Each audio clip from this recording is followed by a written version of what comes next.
திருமணம் என்பது வெறும் மனித ஒப்பந்தம் மட்டும்தானா? அல்லது கணவன் மனைவிக்கிடையே ஆழமான, நித்தியமான ஒன்றை தேவன் வடிவமைத்திருக்கிறாரா?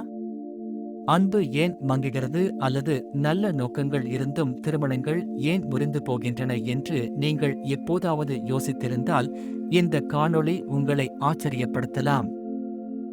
ஏனென்றால் வேதாகமம் அன்பை பற்றி மட்டும் பேசவில்லை. கணவன் மனைவி எப்படி செழித்து வாழ வேண்டும் என்பதற்கான ஒரு தெய்வீக திட்டத்தை அது வெளிப்படுத்துகிறது. கடைசி வரை பாருங்கள். திருமணத்தை நீங்கள் இனி ஒருபோதும் அதே கண்ணோட்டத்தில் பார்க்க மாட்டீர்கள். திருமணம் மனிதனால் உருவாக்கப்பட்டதல், அது தேவனுடைய யோசனை. ஏதேன் தோட்டத்தில் உருவாக்கப்பட்டு இன்றும் பொருத்தமானதாக இருக்கிறது.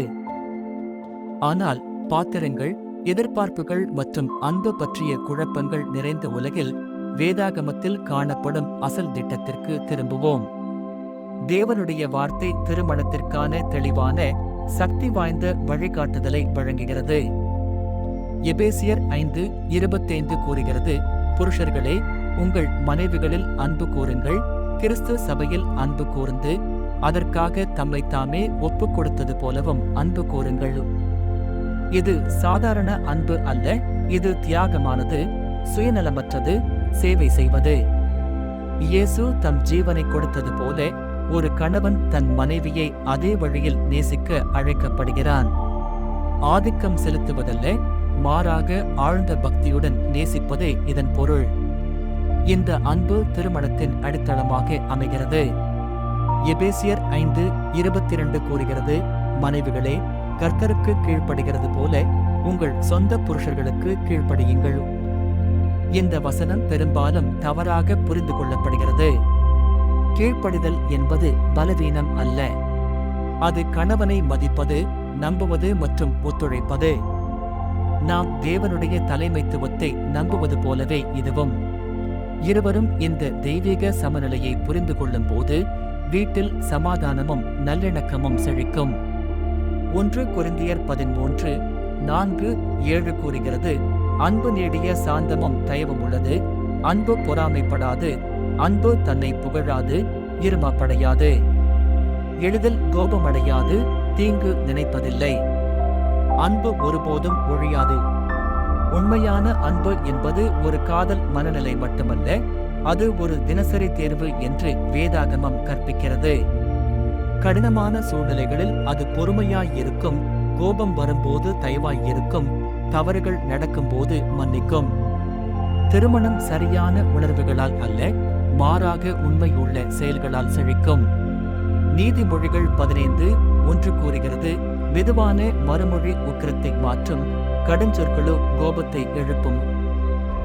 நாம் ஒருவருக்கொருவர் பேசும் விதம் நம் திருமணத்தின் சூழ்நிலையை வடிவமைக்கிறது என்று வேதாகமம் காட்டுகிறது. கடுமையான வார்த்தைகள் காயப்படுத்தும். மென்மையான, நேர்மையான தொடர்பு நம்பிக்கையை வளர்க்கும். திறந்த மற்றும் மரியாதையான உரையாடல் ஒரு ஆரோக்கியமான திருமணத்திற்கு அவசியம்.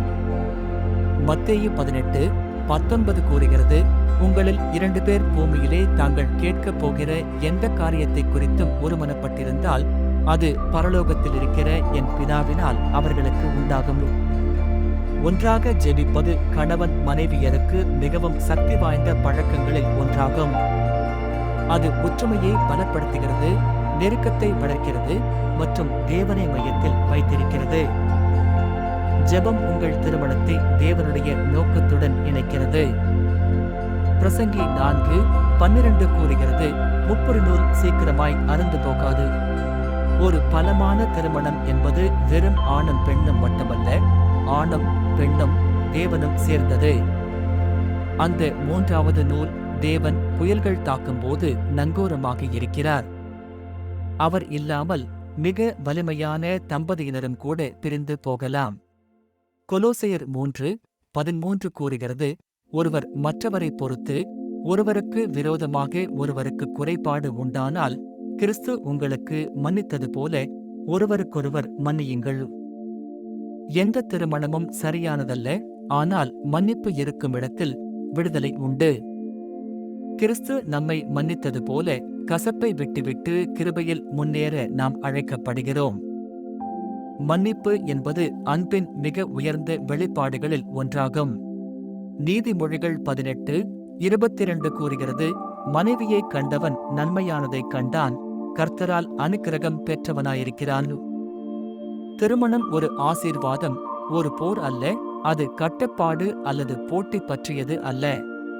அது தோழமை, நோக்கம் மற்றும் தேவனுடைய அனுக்கிரகம் பற்றியது. திருமணம் என்பது தேவனால் கொடுக்கப்பட்ட ஒரு அழகான உறவு. ஆகவே நீங்கள் திருமணமானவராக இருந்தாலும், திருமணத்திற்கு தயாராக இருந்தாலும், அல்லது ஒரு திருமணத்திலிருந்து குணமடைந்து வந்தாலும் இதை நினைவில் கொள்ளுங்கள். கணவன் மனைவியருக்கான தேவனுடைய திட்டம் காலாவதியானது அல்ல. அது பரிசுத்தமானது, வலிமையானது மற்றும் ஜீவனை கொடுப்பது. அன்பு கிறிஸ்துவில் வேரூன்றட்டும். மரியாதை பரஸ்பரமாக இருக்கட்டும். மன்னிப்பு தினசரி இருக்கட்டும். தேவன் எப்போதும் மையத்தில் இருக்கட்டும்.